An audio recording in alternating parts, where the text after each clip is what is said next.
So in order to graph this inequality, I'm going to imagine for a moment that it's just a line.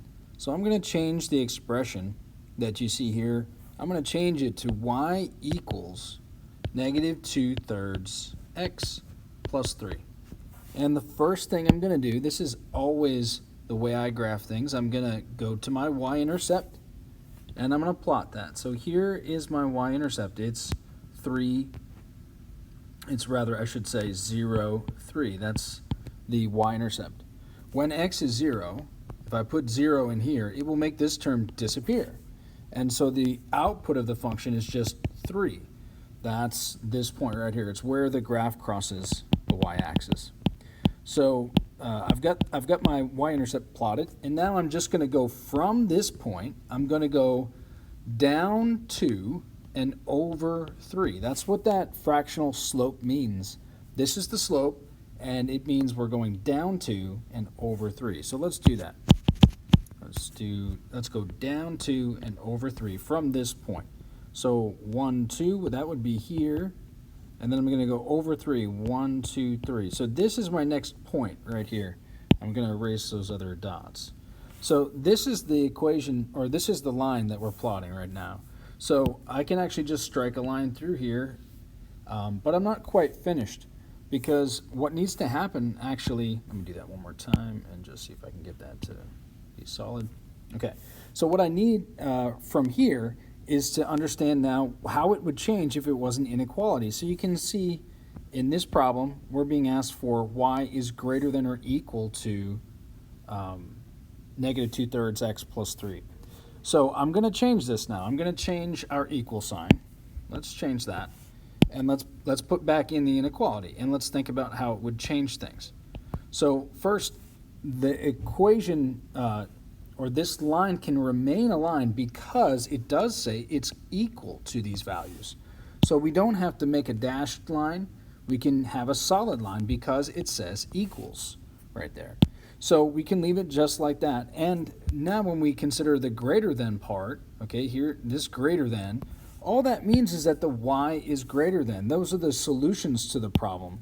So all of these values above the line are solutions to the equation. Everything above that line is a solution. And that's all we would change. We would simply shade above the line.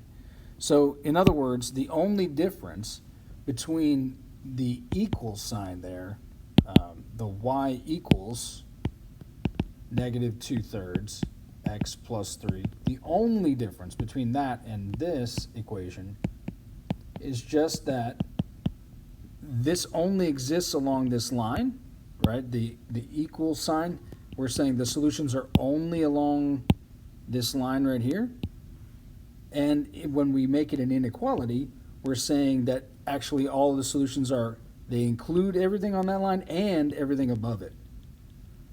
So it's everything on the line and above it.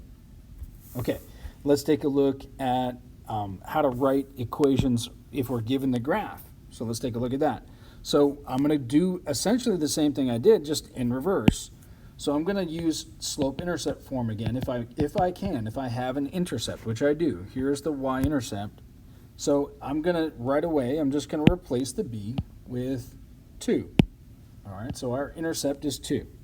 And now, from this point, I'm just going to go over and up to another place where it crosses evenly. So if you notice right here, it crosses the lines very evenly.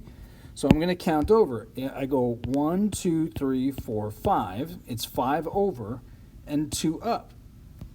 So 5 over and 2 up, that looks like this, 2/5. That's the number of times I went up and the number of times I went over. It's rise over run.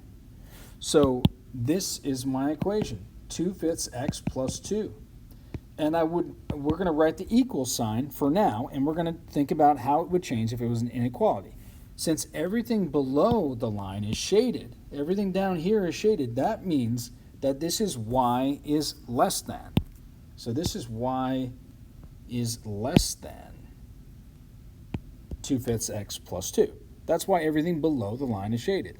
And then this line is also solid, and that means that there's an equality here. So it says less than or equal to 2/5 x plus 2.